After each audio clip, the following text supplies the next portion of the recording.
Gospel according to St. John, chapter 15, verse 1 to 8.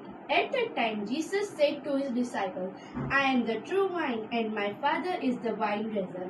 Every branch in me that does not bear fruit, he takes away, and every branch that does bear fruit, he prunes, that it may bear more fruit. Already you are clean because of the word that I spoken to you. Abide in me, and I in you.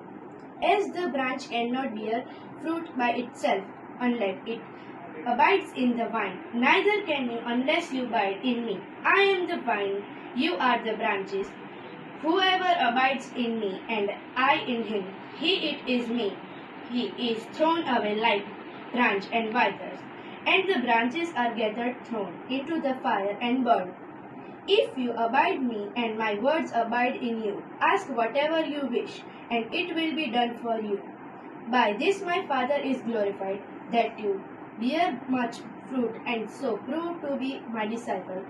This gospel of the Lord. Praise to you, Lord Jesus. વાહ ધર્મજનો, એક દિવસ એક યુવાન વ્યક્તિને પોતાની જાતને માનસિક શાંતિ માટે આધ્યાત્મિક રીતે એક જગ્યાએ જવું હતું ને, એટલે એક હિલ સ્ટેશન પર જાય છે, રિટ્રીટ સેન્ટર જેવી જગ્યા પર. ત્યાં જાય છે અને અચાનક જ થોડો ચિંતામાં આવી જાય છે કે જેવો ત્યાં પહોંચે છે કોઈ નેટવર્ક મળતું નથી, કોઈ વાઈફાઈ નહીં, અને એટલા માટે એ ટેન્શનમાં આવી જાય છે, વ્યાકુળ થઈ જાય છે કે હું કઈ રીતે જીવી શકીશ.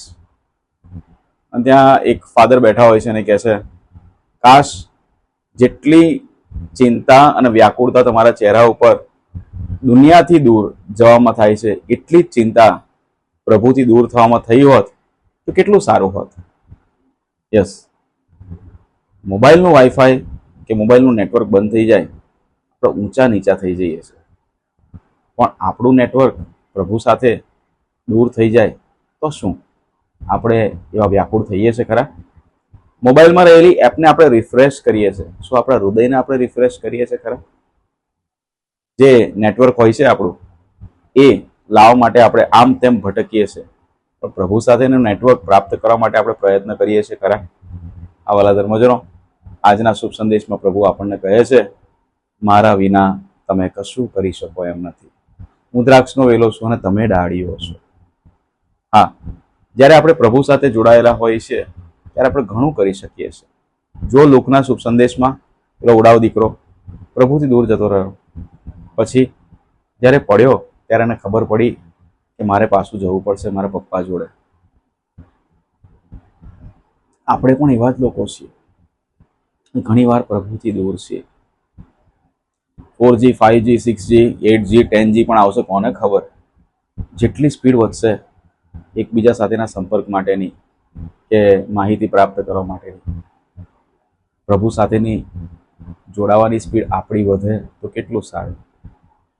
હા, આજે એક કૃપા માંગીએ અને પ્રભુને ખાસ વિનંતી કરીએ કે આ દોડતી હરણફાળ જિંદગીમાં મારો પ્રભુ સાથેનો નાતો વધુ મજબૂત રહે. વાઈફાઈ જતું રહે કે નેટવર્ક જતું રહે, મોબાઈલનું પ્રભુ સાથેનું નેટવર્ક જોડાયેલું રહે.